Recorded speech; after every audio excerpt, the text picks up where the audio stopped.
तारीफ करो आज के दिन के लिए जोर से। मेरा विश्वास है कि जो वचन आप सुनेंगे वो आपको आज नया लेवल देगा, आपकी स्पिरिट के लिए, आपके जीवन के लिए। आमीन। क्योंकि जब भी आपकी आत्मा ब्लेस होती तभी शारीरिक ब्लेसिंग्स भी आपको फॉलो करती। इसलिए प्रभु यीशु मसीह ने कहा कि अगर तुम मेरे धर्म और राज्य की खोज करें तो ये सारी वस्तुएं जिनके पीछे अन्य जातियां रहती हैं, परमेश्वर ने कहा अगर तुम मेरे धर्म और राज्य की खोज करे तो अपने आप ये चीजें तुम्हें मिलती जाएंगी। अपनी हाथों को उठाओ, बोलो परमेश्वर तेरे वचनों के द्वारा मैं तेरे धर्म और राज्य की खोज करने वाला बनूं। जो कुछ आज सुनूं 100 गुना फलों को लेके आऊं। ऊंची आवाज से मांगो सब जन।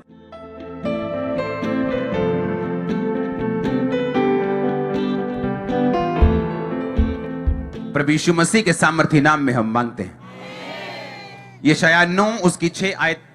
क्योंकि हमारे लिए एक बालक उत्पन्न हुआ और हमें एक पुत्र दिया गया है और प्रभुता उसके कांधे पर होगी और उसका नाम अद्भुत युक्ति करने वाला, पराक्रमी परमेश्वर, अनंत काल का पिता और शांति का राजकुमार रखा जाएगा। सब बोलो आमीन। ये जो वचन आप पढ़ रहे हो यीशु मसीह के जन्म लेने से 700 साल पहले यशायाह भविष्यद्वक्ता के द्वारा यह बोला गया था। यीशु मसीह के जन्म से 700 साल पहले कि हमारे लिए एक बालक उत्पन्न हुआ, हमें एक पुत्र दिया गया और प्रभुता उसके कांधे पर होगी और उसका नाम अद्भुत युक्ति करने वाला, पराक्रमी परमेश्वर, अनंत काल का पिता और शांति का राजकुमार रखा जाएगा। हाँ, उसकी प्रभुता सर्वदा बढ़ती रहेगी, उसकी शांति का अंत ना होगा। इसलिए वह उसको दाऊद की राज गद्दी पर इस समय से लेकर सर्वदा के लिए न्याय और धर्म के द्वारा स्थिर किए और संभाले रहेगा। सेनाओं की यहोवा की धुन के द्वारा यह हो जाएगा। उसकी प्रभुता सर्वदा बढ़ती रहेगी।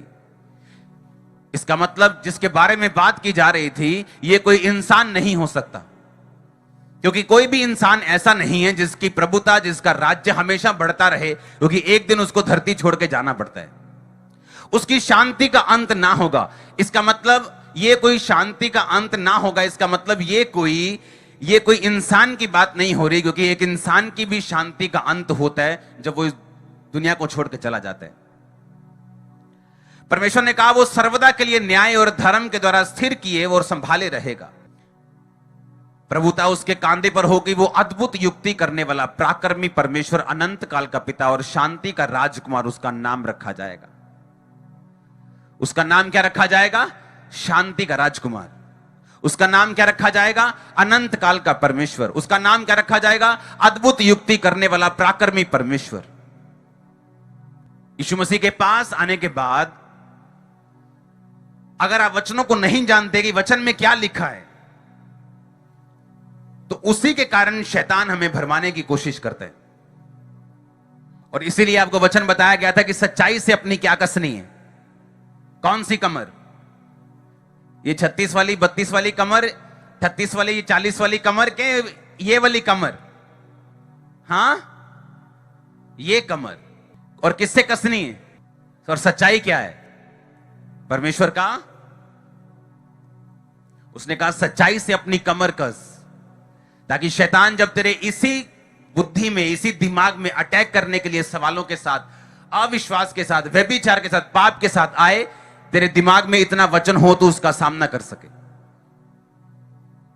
जब भर्ती होती है सिपाही की तो उसको बताया जाता है कि अपने सीनियर का तू हुक्म मानेगा। अगर तेरा सीनियर बोलेगा कि तू 10 की तुम्हारी स्ट्रेंथ है और तुमने 100 के साथ लड़ना है तो तुम मना नहीं कर सकते। अगर तुम लोग 15 और तुम्हारे फौजी सीनियर ने कह दिया कि तुम जाओगे और तुम 15 लड़ोगे 100 के साथ, तो वो मना नहीं कर सकता, नहीं तो उसका कोर्ट मार्शल हो जाता है। हाँ या ना? और बाइबल कहती परमेश्वर का नाम रखा गया अद्भुत युक्ति करने वाला परमेश्वर।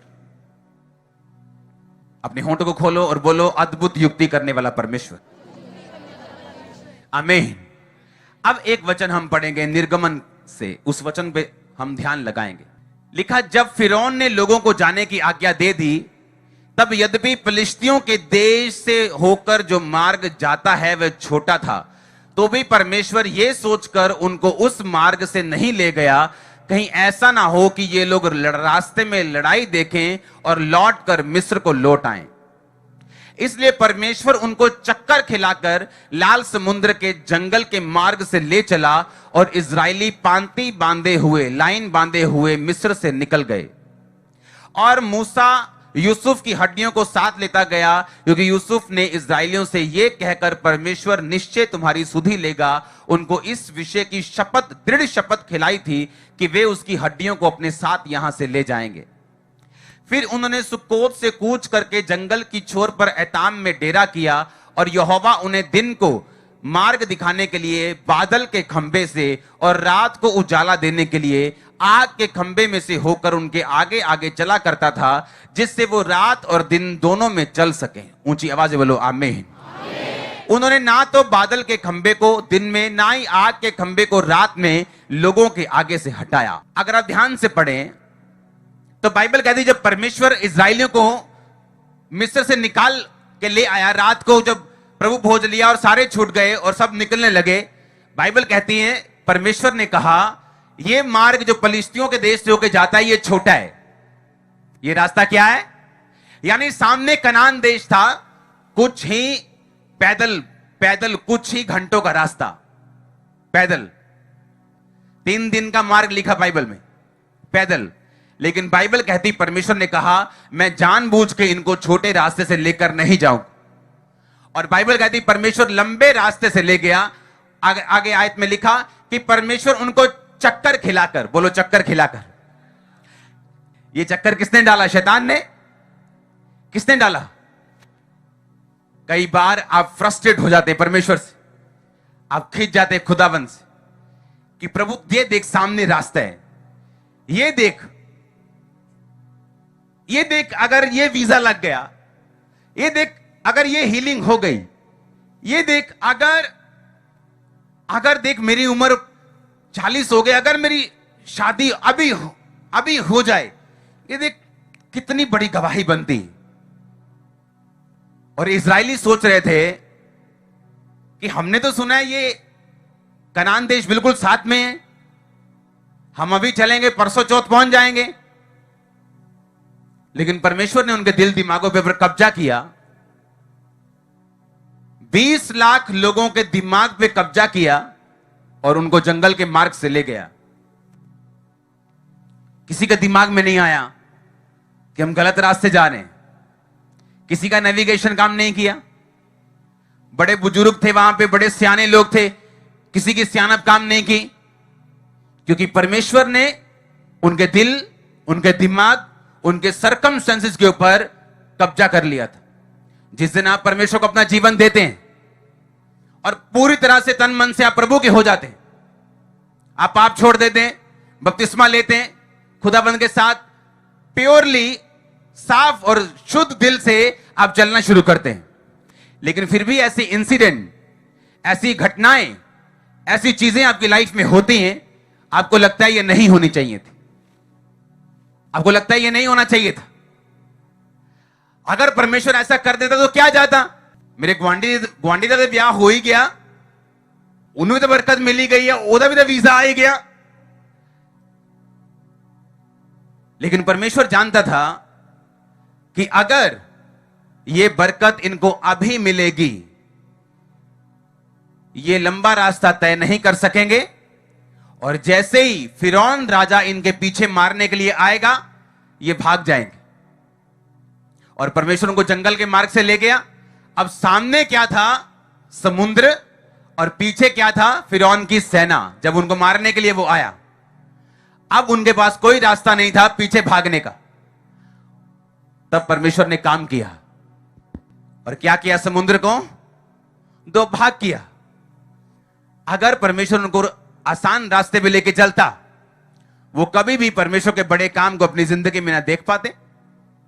अगर परमेश्वर उनको आसान रास्ते पे लेके चलता, वो परमेश्वर की महिमा को अपनी लाइफ में कंप्लीटली कभी ना देख पाते। कितने मेरी बात को आज समझ रहे हैं? परमेश्वर ने कहा मैं उनको चक्कर खिलाकर उस रास्ते से लेके जाऊंगा जो लंबा है। क्रिश्चियनिटी में अगर ऐसे दिन नहीं आए जब आपको फ्रस्ट्रेशन होती कि ऐसा क्यों हो रहा है, ये मेरी लाइफ के साथ ऐसा क्यों हो रहा है, ये मेरी चर्च के साथ ऐसा क्यों हो रहा है, हर चर्च की अलग अलग कहानी। अमेरिका में एक चर्च थी, वो चर्च बहुत जल्दी ग्रो हुई, बढ़ती गई बढ़ती गई बढ़ती गई, और वो टेंट में चर्च लगाते थे। और उस चर्च की टेस्टिमनी है कि जब भी वो कोई जगह देखने के लिए जाते थे और जगह लेते थे, वो जगह में हमेशा गड़बड़ निकलती थी और हमेशा उनको पैसे वापस लेने पड़ते थे, उनका सौदा कैंसिल होता था हमेशा, जब भी उन्होंने कुछ करना। और ये 1 बार 2 बार 7 बार 10 बार नहीं, कितनी बार उनके साथ। और वो चर्च बढ़ती बढ़ती बढ़ती परमेश्वर ने इतनी बढ़ा दी कि वो दुनिया की सबसे बड़ी टेंट चर्च बन गई। हमारी चर्च से पहले की बात है, अभी हमारी, हालेलुया। लेकिन हमारी चर्च का ये टेस्टिमनी नहीं है, हम जहां भी ले रहे हैं खुदावंद की ग्रेस, मेरी अलग टेस्टिमनी। आप समझ रहे हैं मेरी बात को? हर एक व्यक्ति की टेस्टिमनी अलग है, हर एक बंदे की लाइफ में टेस्टिमनी अलग है। हर एक व्यक्ति की लाइफ में ये सीजन आता है, ये टाइम आता है जब उसको फ्रस्ट्रेशन फील होती कि मेरे साथ ऐसा क्यों हो रहा है। मैं पूरा ध्यान लगा रहा हूं इस चीज के ऊपर, सब कुछ सही कर रहा हूं, लेकिन ऐसा क्यों? आप नहीं जानते, परमेश्वर आपको बचाना चाहता है। उसकी लाइफ, आपकी लाइफ के लिए उसका प्लान बड़ा है, जो अभी आप अपनी इन आंखों से और इस समझ से नहीं देख पा रहे। और जब इजरायली आगे बढ़े, लाल समुद्र के पास खड़े हुए, तो उनको मालूम हुआ कि परमेश्वर उनके डर से उनको टेम्परेरी निजात नहीं देना चाहता था। अगर वो फिलिस्तियों के मार्ग से चले जाते तो फिरौन उनका पीछा ना करता, अगर करता तो उनके पास इतनी ताकत नहीं थी वो उसे मार सकते। हमेशा वो डर इस्राएलियों के दिल में रहता, कनान पहुंचने के बाद भी, कि पता नहीं किस दिन फिरौन आएगा और हमें ले जाएगा। हम बरकत तो ले रहे हैं, खुदावंद तो हमारे साथ है, पर पता नहीं किस दिन फिरौन आएगा और हमें ले जाएगा। वो हमेशा डर में जीते। पर बाइबल कहती है उनके डर से सदा की निजात दिलवाने के लिए परमेश्वर उनको चक्कर खिला के लेके गया, लेकिन वो फ्रस्ट्रेशन वाला टाइम था। लेकिन परमेश्वर पे भरोसा किया, लाल समुद्र सामने आया, लाल समुद्र दो भाग किया। फिरौन सोचा कि जैसे ये नदी इस समुद्र से ऐसे निकल गए, मैं भी निकल जाऊंगा। जब फिरौन निकला, समुद्र पैक कर दिया परमेश्वर ने और सारे खत्म हो गए। और मैं भी 1-2 दिन पहले एक पढ़ रहा था कि अभी भी इजराइल के पास जो समंदर हैं, उनमें से तलवारें निकल रही अभी भी। जब हम क्रिश्चियनिटी में चलते हैं, जब हम परमेश्वर में चलते हैं, मेक श्योर, ये पक्का कर लो कि आपकी लाइफ पवित्रताई में, आपकी लाइफ प्रेयर में, आपकी लाइफ फास्टिंग में होनी चाहिए। उसके बाद जो कुछ भी आपकी लाइफ में होगा, वो डिवाइनली परमेश्वर के द्वारा वो डायरेक्ट किया होगा। वो चाहे नीचे का रास्ता हो, दुखों भरा हो, चाहे सुखों भरा हो। आप मेरी बात को समझ जाओ ध्यान से। सबसे पहली बात, आपका कनेक्शन परमेश्वर के साथ होना चाहिए। आपकी लाइफ पवित्रताई, आपकी प्रेयर, आपकी लाइफ में कोई ऐसा पाप नहीं होना चाहिए जिसका आपने अंगीकार नहीं किया और छोड़ा नहीं। उसके बाद आपकी लाइफ में ऐसा टाइम आएगा, अगर आप रियल क्रिश्चियन है, तो जहां आपको यह लगेगा कि ये काम तो परमेश्वर 2 दिन में कर सकता है, लेकिन मेरी लाइफ में 4 साल क्यों लग रहे हैं, मेरी लाइफ में 5 साल क्यों लग रहे हैं, मेरी लाइफ में इतना टाइम क्यों लग रहे हैं। और वही चीज आपके अंदर उन गुणों को पैदा कर देगी जो परमेश्वर चाहता है वो पैदा हो, जो चमत्कार से पैदा नहीं हो सकते, बल्कि इस समय में जो आप परमेश्वर के साथ बिता रहे हैं, इसी समय में वो पैदा हो सकते हैं। इमेजिन करो, अगर परमेश्वर फिरौन की सेना से उनको निजात ना दिलवाता, वो हमेशा डर में जीते। अब परमेश्वर उनको चक्कर तो खिलाया, पर उनको अपने दुश्मनों से सदा के लिए निजात दिलवाई, अपने डर से सदा के लिए निजात दिलवाई, और उनको फियरलेस आर्मी बना के परमेश्वर ने इस्तेमाल किया। आप जब भी परमेश्वर में चलते हैं, आप खुदाबंद में चलते हैं, ऐसी घटनाएं आपकी लाइफ में होंगी जहां आपको लगेगा कि परमेश्वर ऐसा भी तो कर सकता है, मेरी लाइफ में ऐसा भी तो कर सकता है, मेरी जिंदगी में मेरे पति को वो 1 मिनट में छू सकते हैं, वो तो मेरी पत्नी को ऐसे छू सकते हैं, मेरे फाइनेंस को ऐसे छू सकते हैं, मेरे घर वालों को ऐसे छू के अभी मुझे निजात दिलवा सकते हैं। लेकिन परमेश्वर की प्लानिंग आपकी प्लानिंग से अलग है। इसीलिए बाइबल में लिखा है, तेरी योजनाएं और उसकी योजनाओं में जमीन और आसमान का फर्क है। तेरी सोच और उसकी सोच में जमीन और आसमान का फर्क है। जब परमेश्वर आपकी लाइफ में काम करेगा, वो ऐसे परमानेंट ब्लेसिंग्स और तरीकों के साथ काम करेगा कि आप लॉन्ग टाइम ब्लेस होकर चल सके, आप टेम्परेरी ब्लेसिंग ना लें। आप समझ रहे मेरी बातों के नहीं? हाँ, समझ रहे कि नहीं? क्यों परमेश्वर ऐसा करेगा? अगर उसने सारी ब्लेसिंग किसके लिए बनी? आपके लिए बनी कि अन्य जातियों के लिए बनी कि पापियों के लिए बनी? बोलो, कि पापियों के लिए बनी कि धर्मी सफर करे और पापी एंजॉय करे? ऐसा है क्या? ब्लेसिंग्स आपके लिए बनी, लेकिन परमेश्वर ऐसी ब्लेसिंग आपको नहीं देना चाहता जो आप ही का नुकसान कर दे। आप अपने बच्चों को गाड़ी चलाने के लिए नहीं देंगे अगर उनको चलानी नहीं आती। वो जितना मर्जी उनको पसंद करते हो, जितना मर्जी रोएं चिल्लाएं, लेकिन आप उनको वो चीज नहीं दोगे जो वो हैंडल नहीं कर सकते। आप वेट करोगे। बालक जब तक, वारिस जब तक बालक है, लिखा यद्यपि सभी वस्तुओं का स्वामी है, पर उसमें और नौकर में कोई भी फर्क नहीं, क्योंकि जब तक वो बालिग नहीं होता, पिता के ठहराए हुए संरक्षकों यानी पिता के ठहराए हुए नौकरों और सुरक्षा करने वालों के वो अधीन में रहता है। अब एक बालक जो बालिग नहीं हुआ, वो भी उसी घर में खाता है जैसे नौकर खाता है। कपड़े नौकर भी पहनता है, उसका बेटा भी पहनता है। नौकर तिजोरी नहीं खोल सकता, उसका बेटा भी नहीं खोल सकता। नौकर की प्रॉपर्टी पे कोई अधिकार नहीं, उसके बेटे का भी कोई अधिकार नहीं, वो बालिग नहीं। कहा तुम में और नौकर में कोई फर्क नहीं अगर तुम बालिग नहीं हुए। और आत्मा में ऐसा हो सकता है कि आप 40 साल चर्च जाएं, पर आत्मा में अभी भी आप छोटे बच्चे ही हो। ऐसा हो सकता है कि आप 20 साल से चर्च के मेंबर हो, लेकिन परमेश्वर की निगाह में अभी आप बालिग नहीं हो। परमेश्वर ने कहा एक छोटा लड़का उनकी अगुवाई करेगा। पता है क्यों? क्योंकि आत्मा में जो मैच्योरिटी है, वो उम्र का उससे कोई लेना देना नहीं, वो समझ से लेना देना है, जितनी आप परमेश्वर की समझ रखते हैं। पतरस 47 साल का था जब परमेश्वर 30 साल के थे, और परमेश्वर को मालूम था कि मछलियां कहां हैं। पतरस खुद मछुआरा होके भी अंधों की तरह घूम रहा था वहां पे, कि सारी रात मेहनत की, कोई मछली नहीं आई। और परमेश्वर कहता है नहीं, जहां मैं बताऊंगा तू बताएगा। तू तो कारपेंटर है परमेश्वर, हां तू ये बता कि दरवाजा अच्छा कैसे बनता है, सलीब अच्छी कैसे बनती है, घर कैसे अच्छा बनाना है, मछली कहां मिलेगी मैं बताऊंगा। परमेश्वर ने कहा जा और गहराई में जाल डाल, और इतनी मछलियां आएगी जाल फटने लगे। दूसरों को बुलाया, उनके फटने लगे।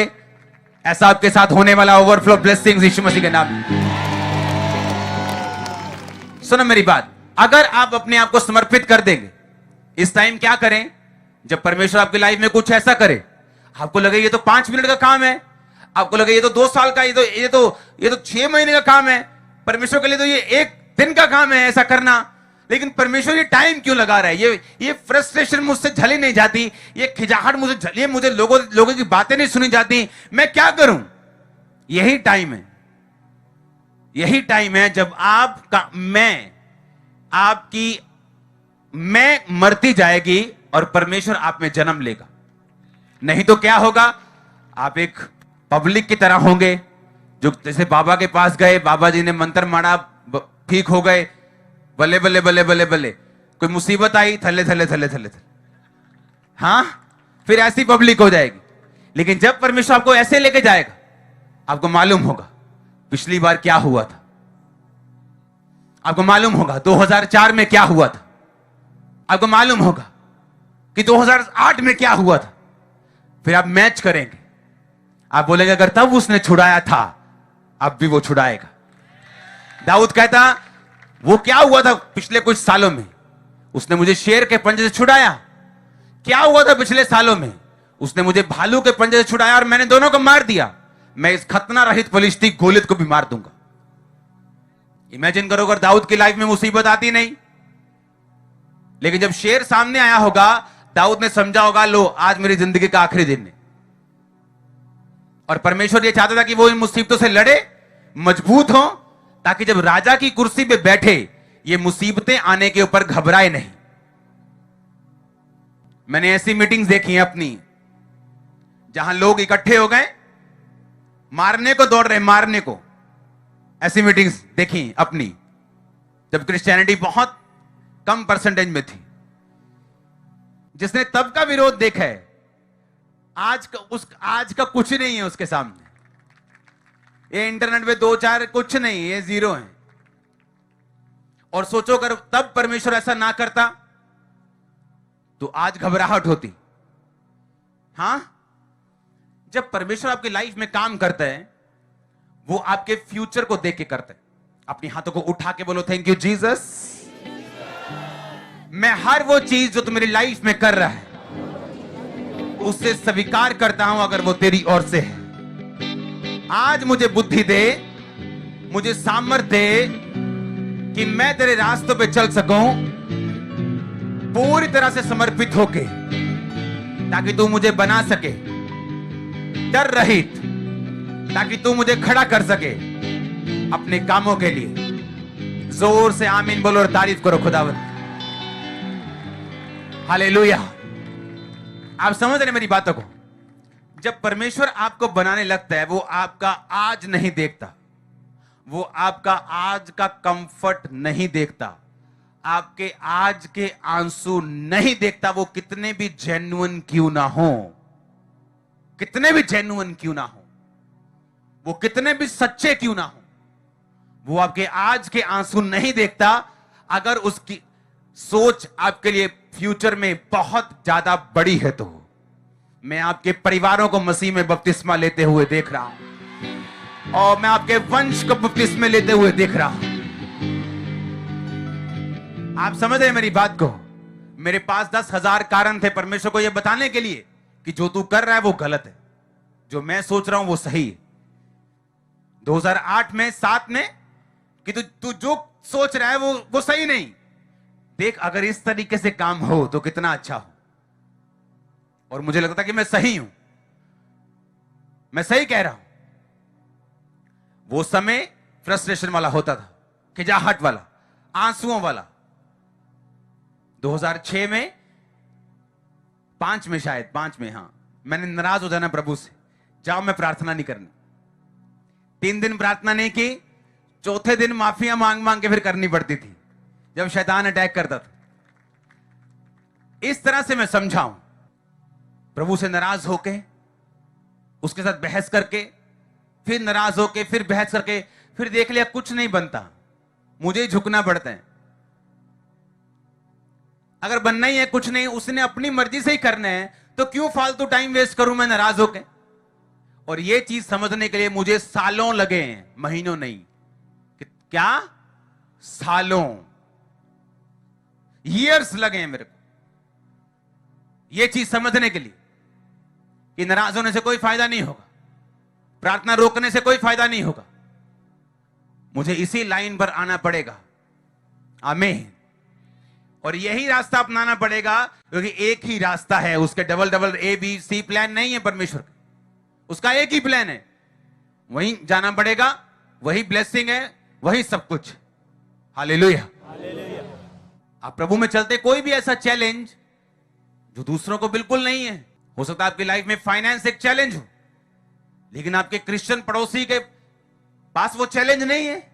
आप बोलोगे ये भी तो है जिसके पास खुला पैसा आता है, उसका बाप भी काम करता है, भाई भी काम करता है, बहन भी काम करती, पैसा ही वैसा है, मैं ऐसा क्यों? मैं तो टाइट भी दे रहा हूं, मैं तो ये भी कर रहा हूं। लेकिन जो साथ वाला पड़ोसी है, वो ये सोच सकता है कि ये भाई कितना सेहतमंद है। हमारे तो कभी बहन जा रही है, कभी डॉक्टर के पास, कभी भाई जा रहा है, उसका चैलेंज अलग है, आपका चैलेंज अलग है। अपने अपने चैलेंजेस में, अपने अपनी चुनौतियों में परमेश्वर के साथ फेथफुल रह के इस टाइम में अगर बने रहेंगे, अड़े रहेंगे, खड़े रहेंगे, तो अपने दुश्मनों से, अपने डर से हम सदा के लिए निजात पाएंगे, जिस तरह इजराइलियों ने पाई थी। परमेश्वर ने कहा, मैं इनको टेम्परेरी ब्लेसिंग नहीं देना चाहता हूं, टेम्परेरी मन का सुकून नहीं देना चाहता हूं कि तुम मिस्र से आ गए हो। मैं फिरौन का भी नाश करूंगा, मैं स्ट्रॉन्ग होल्ड का नाश करूंगा। वो आपकी लाइफ में, आपके परिवारों के जो वंश के श्राप चलते आ रहे हैं ना, वो उनका भी नाश करेगा सदा के लिए। आप पहले होंगे जो अपने वंश में से ब्लेस्ड होंगे। आप पहले होंगे जो शुगर के उस श्राप से आजाद होंगे अपने वंश से। आप पहले होंगे जो कैंसर के श्राप को तोड़ेंगे। आप पहले होंगे। आमीन ऊंचा तो ये आशीष आपकी है, मैंने कहा। और ये परमेश्वर का प्लान है आपके लिए। आमीन। वो नहीं चाहता जैसे आपके वंश ने प्रॉब्लम सही है आप सहें, पर याद रखो परमेश्वर के काम करने के तरीके में और हमारे में कितना फर्क है, जमीन और आसमान। हमारे लिए कोई काम सीधा हो सकता है कि परमेश्वर अगर तू ऐसा कर दे तो कितना अच्छा है। इसलिए कहते हैं कि प्रार्थना ऐसे करो कि सब कुछ आप पे निर्भर करता है कि आप प्रार्थना कर दो सभी, लेकिन उसके बाद भूल जाओ, परमेश्वर पे छोड़ दो। ऐसा मत सोचो कि आपने कुछ किया है तो उसका असर अभी होना चाहिए। वो आपकी प्रार्थनाओं को अपनी डायरी में लिखता है। आपको मालूम है कि नहीं, कुछ प्रार्थनाओं का उत्तर आपको इंस्टेंट देता है, तभी देता है। कुछ को लिखता है, उनको जमा होने देता है जब तक उसका मकसद आपकी लाइफ में पूरा नहीं होता। मैं प्रार्थना करता हूं खुदाबंद से उसका मकसद आपकी लाइफ में पूरा हो। मैं प्रार्थना करता हूं शैतान का मकसद नाश हो। मैं प्रार्थना करता हूं आपकी लाइफ में विश्वास बढ़े और परमेश्वर के बड़े कामों को कर सके। आमीन ऊंचाई आशीष आपकी चर्च। हालेलुया। आप चाहते परमानेंटली ब्लेस्ड होना, आपको उस पर संपूर्ण भरोसा रखना पड़ेगा, क्योंकि हर एक व्यक्ति की गवाही अलग है, हर एक व्यक्ति का चैलेंज अलग है, चुनौती अलग है। परमेश्वर का काम करने का तरीका हर एक बंदे की लाइफ में अलग। हालेलुया। किसी की लाइफ में कैंसर को मैंने 2 हफ्तों में ज्यादा देखा है, लेकिन किसी की लाइफ में उस कान के दर्द को मैंने 10 साल जाते हुए नहीं देखा। और उसी कान के दर्द के कारण उसका सारा परिवार मसीह में अब दर्द भी जा चुके हैं। आप नहीं जानते वो कैसे काम करते। हालेलुया। वो किस तरह से काम करता है। मैं जानता हूं अगर मेरी प्रेयर्स 2008-7 में सुन ली जाती, आज मैं यहां ना होता, इस जगह सेवा ना कर रहा होता, कहीं और सेवा कर रहा होता और इस लेवल पे ना होता। उस पर भरोसा रखना, उसकी अगुवाई देखना, वो कहां और आपसे क्या बात कर रहा है, और उस तरीके से चलना। आप ब्लेस्ड होंगे यीशु मसीह के नाम में। आमीन ऊंचा चाहिए और ऊंचा आमीन। हालेलुया। आज से शिकायत करोगे परमेश्वर को कि तू ऐसा क्यों कर रहे है। उसने कहा धन्यवाद का बलिदान चढ़ा, तो मेरे कामों को देखेगा। Thanks giving, thanks giving. Problem सिर्फ शरीर है। शरीर आत्मा के विरोध में, आत्मा शरीर के विरोध में हर वक्त चलते हैं, ताकि जो तुम करना चाहते हो, बाइबल कहती, ना कर पाओ। हम क्या करना चाहते हैं? हम परमेश्वर की मर्जी चलना चाहते हैं। हम परमेश्वर के कामों को पूरा करना चाहते हैं। हम फ्रस्ट्रेशन में भी, खिजाहट में भी, उन टाइम पे भी हम परमेश्वर के साथ वफादार रहना चाहते हैं, हाँ या ना? लेकिन लिखा शरीर तुम्हें नहीं चाहता कि तुम इन वफादारी में रहो, और वो हर वक्त आत्मा के खिलाफ लड़ता है। बाइबल कहती है जवानी की अभिलाषाओं से भाग, पवित्रताई का पीछा कर, मेल मिलाप का पीछा कर। अगर ये बातें हम में रहेंगी तो आप इस बात को अपने दिमाग में बिठा के रखो। अगर प्रेयर लाइफ पूरी है, पवित्रताई की लाइफ में आप कंप्लीट हैं, आप सेफ हाथों में हैं। वो जो आपकी फिल्म डायरेक्ट कर रहा है ना, आपका डायरेक्टर, वो जीसस क्राइस्ट ने जिसको आपको हीरो लिया अपनी फिल्म में, आपकी फिल्म सुपर हिट होने वाली है। आप अपने डायरेक्टर पे बिलीव करते हैं, प्रोड्यूसर भी वही है, बिलीव करते हैं, हीरो आप हैं, हीरोइन आप हैं। आमीन। आप बिलीव करते हैं उसके ऊपर, बिलीव करो उसके ऊपर, उस पर बिलीव करो। कोई भी घटना आपकी लाइफ में ऐसी नहीं जो उसने डिजाइन नहीं की। और इसीलिए शैतान दिमाग में अविश्वास के साथ आता है, पाप के साथ आता है, व्यभिचार के साथ आता है, और सच्चाई से अगर कमर कसी हो, वचनों से कमर कसी हो। क्यों परमेश्वर ने कहा वचन को पढ़ने के लिए? जो घटना 2000 साल पहले मैं क्यों पढ़ूं, जो 4000 साल पहले क्यों पढ़ूं? ताकि मैं उन्हें पढ़ूं और अपनी जिंदगी के साथ मैच करूं। आमीन। मैं पढ़ूं और अपनी लाइफ के साथ क्या करूं? मैच करूं। कितने मेरी बातों को समझ रहे हैं? अपने पड़ोसी से बोलो धैर्य रख, धीरज रख, परमेश्वर की योजनाओं पे भरोसा रख। वो तेरा इलाज परमानेंट करेगा, टेम्परेरी नहीं। तारीफ करो जोर से। आप बिलीव करते हो आपका बिजनेस खुदाबंद के हाथों में? आप बिलीव करते हो आपका फाइनेंस, आपकी लाइफ, आपका परिवार, आपकी सेहत परमेश्वर के हाथों में? जो आपका पार्ट है उसे पूरा करो। अगर हेल्थ चाहिए, रोज प्रेयर करो, रोज प्रेयर करो, बाकी सब कुछ परमेश्वर पे छोड़ दो। फाइनेंस चाहिए, अपना प्रेयर करो, पवित्रताई में रहो, बोवो, सब कुछ कंप्लीट करो, बाकी सब कुछ परमेश्वर पे छोड़ दो। वो कहता किसी मजदूर की मजदूरी मत रखना और शाम तक उसकी मजदूरी को उसको दे देना, ऐसा ना हो कि वो मेरी दुहाई दे और तू पापी गिरा जाए। अगर वो किसी मजदूर की मजदूरी नहीं रखता तो बाइबल कहती वो तुम्हारी प्रार्थनाओं को, तुम्हारी मेहनत को तो तुम मसीह में करते हो, वो नहीं भूलता। अगर वो किसी की मजदूरी हमें कह रहे हैं कि तुम मत रखना, क्या हमारी मजदूरी वो रख लेगा? क्या हमारी प्रार्थना का उत्तर नहीं देगा? कड़क हो जाओ, अड़ जाओ और खड़े हो जाओ। आमीन। और आप ब्लेस्ड होंगे। आमीन। आप समझ रहे मेरी बातों को कि नहीं? वो हमारे हिसाब से काम करे जरूरी नहीं, हमारी टाइमिंग के हिसाब से काम करे वो जरूरी नहीं। अगर दाऊद ऐसा करता कि जिस दिन शेर आया उसे मारने के लिए, घर में जाता और बोलता कि आज तो बाद मैंने नहीं जाना वहां पे काम करने के लिए, मेरे को शेर आ गया था मारने के लिए। उसने परमेश्वर पे भरोसा रखा, इसीलिए हर कोई ग्रेट लेवल तक नहीं पहुंचता। यीशु मसीह ने कहा अगर लोग वचनों पे चल लेंगे तो भी 3 लेवल पे आएंगे, 30 गुना, 60 गुना, 100 गुना। हर एक व्यक्ति टू मच ग्रेट लेवल पे नहीं पहुंचता। क्यों? उसके लिए फेथ चाहिए होता, विश्वास चाहिए होता कि अगर परमेश्वर ने मेरी ड्यूटी लगाई है इन भेड़ बकरे को चलाने की, शेर भी आ गया तो मैं हटूंगा नहीं, भालू भी आ गया तो मैं हटूंगा नहीं। वही उसकी ट्रेनिंग थी, वही उसने गोफन चलाना सीखा जिससे उसने गोलियत को मारा, वहीं उसके अंदर दलेरी आई, वहीं परमेश्वर के वचन में भरोसा आया, वहीं पर उसने अकेलेपन में भी परमेश्वर की महिमा करनी सीखी, दुनिया से अलग रहा, पाप से अलग रहा। आप नहीं जानते परमेश्वर किस तरह से काम करता आपकी लाइफ में। अगर वो डर के भागता तो कभी भी गोलियत को मारने के लिए वो तैयार नहीं होता। 4 रिश्तेदार नाराज हो गए, चर्च ऑनलाइन सुनना शुरू कर दो। अब बाथरूम में कौन देख लेगा हम क्या देख रहे हैं? चर्च अटेंड करो, कोई प्रॉब्लम नहीं। रिश्तेदारों से फ्री हो गए, रिश्तेदार भी मान गए, परमेश्वर जी भी मान गए।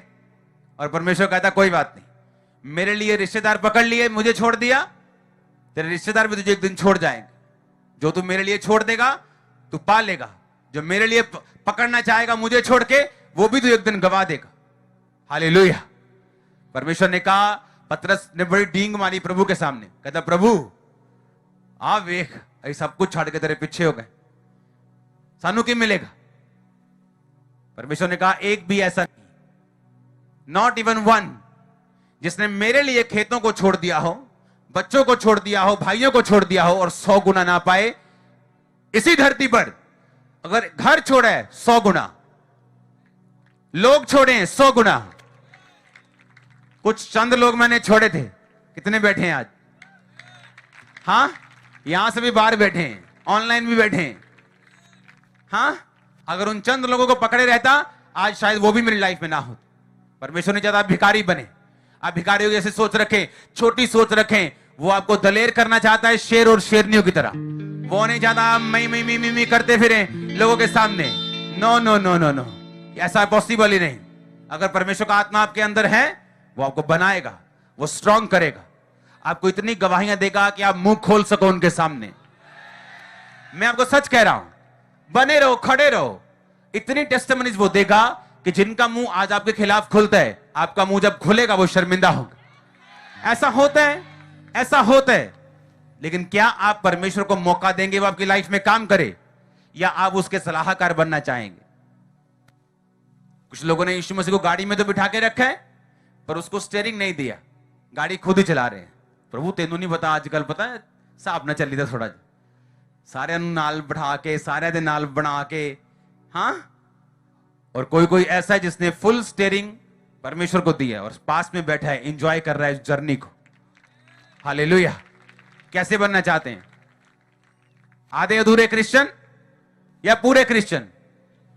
अगर आधी अधूरी ब्लेसिंग नहीं चाहते, कभी ब्लेसिंग कभी कर्स नहीं चाहते, पूरी ब्लेसिंग चाहते हो और विदाउट कर्स चाहते हो, तो आपको पूरे क्रिश्चियन बनना पड़ेगा। जोर से हालेलुया बोलो, जोर से।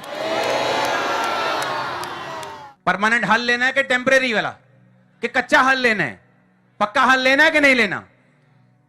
और परमेश्वर इसीलिए जब आपके विश्वास को परखता है, आपके बच्चे चमकने वाले, आपके विश्वास को परखता है, आपकी चर्च ब्लेस होगी। आपके विश्वास को परखता है, आपके फाइनेंस को वो बढ़ाएगा। और जब वो अपने तरीके से उसे बढ़ाएगा, उसे कम नहीं होने देगा, उस परिवार को वो टूटने नहीं देगा। कितने मेरी बात को समझ रहे हैं? आप फ्री हो गए कि नहीं? फिर सब ड्रामों से आजाद हुए कि नहीं? हां, अपने हाथों को उठा, बोलो मैं कभी कंप्लेंट ना करूंगा। फिर से ऊंची आवाज से बोलो, कभी शिकायत ना करूंगा। फिर से बोलो ऊंची आवाज में,